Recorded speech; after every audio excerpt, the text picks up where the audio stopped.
మాజీ మంత్రి చేశాడండి ఆయన.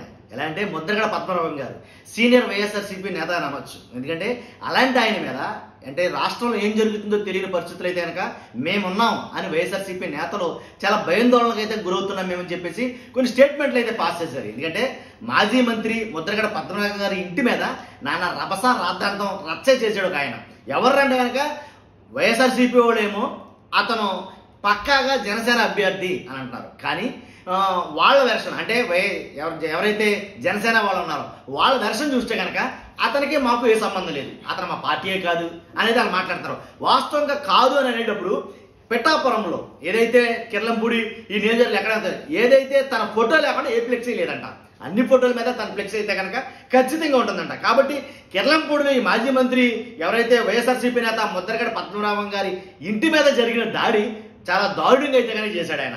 ఏదైతే అంటే పిఠాపురం నియోజకవర్గంలోనే మత్తుగిరికి చెందినటువంటి జనసేన కార్యకర్త, మత్తుగిరికి చెందిన గనిశెట్టి గంగాధర్ అనే ఈ వ్యక్తి కిర్లంపూడిలో ఎవరైతే వాళ్ళ అమ్మమ్మ ఇంటి దగ్గర అయితే ఉండటం జరుగుతుంది.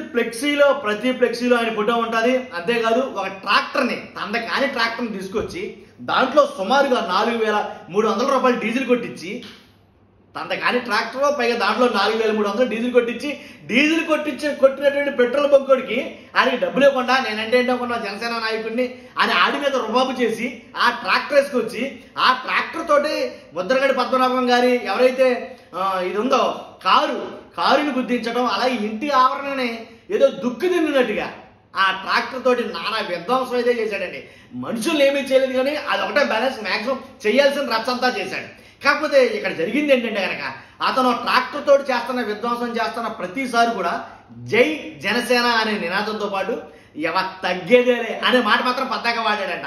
కాబట్టి జనసేన కాకపోతే జనసేన ఎందుకంటాడో తీరా అటు తిరిగి జనసేన వాళ్ళు ఒక మీటింగ్ పెట్టి ఏం చెప్పారంటే కనుక యాతావాత తెలియదు ఏంటంటే వాడు ఆ జనసేనకు సంబంధించిన కార్యకర్త కాదు, జనసేనకి ఎటువంటి సంబంధం లేదు, పైగా అతను పిచ్చోడు అని ముద్ర వేసి తమకు సంబంధం లేదని పక్కకి ఎట్టేశారు అనేది వైఎస్ఆర్సీపీ నేతలు ఆరోపిస్తున్నారు.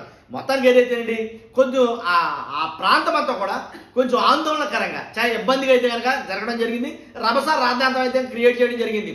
ఈ విషయం మీద వైఎస్ఆర్సీపీ నేతలు చాలా మంది కూడా ఒకళ్ళిద్దరు కాదు చాలా మంది వైఎస్ఆర్సీపీ నేతలు వచ్చి ముద్రగడ పద్మనాభం గారిని పరామర్శించి కాబట్టి ఆయనకి ధైర్యం చెప్పడం జరిగింది.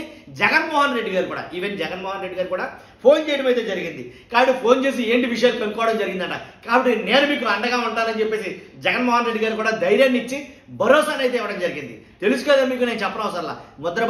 ముద్రగడ పద్మనాభం గారి కుమార్తె జనసేన క్రియాశీలక ఒక నాయకురాలు.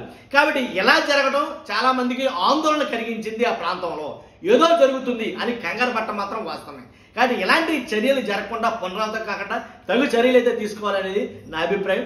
మీ అభిప్రాయం అంటే దీని మీద కామెంట్ రూపంలో ఖచ్చితంగా తెలియజేయండి. చూస్తున్న మీరు అందరూ ఫస్ట్ అయితే లైక్ చేయండి. అంతేకాదు మన ఛానల్ పార్టీలకు అతీతంగా వీడియోలు ఉంటే పక్కాగా సబ్స్క్రైబ్ చేయండి. Thank you very much.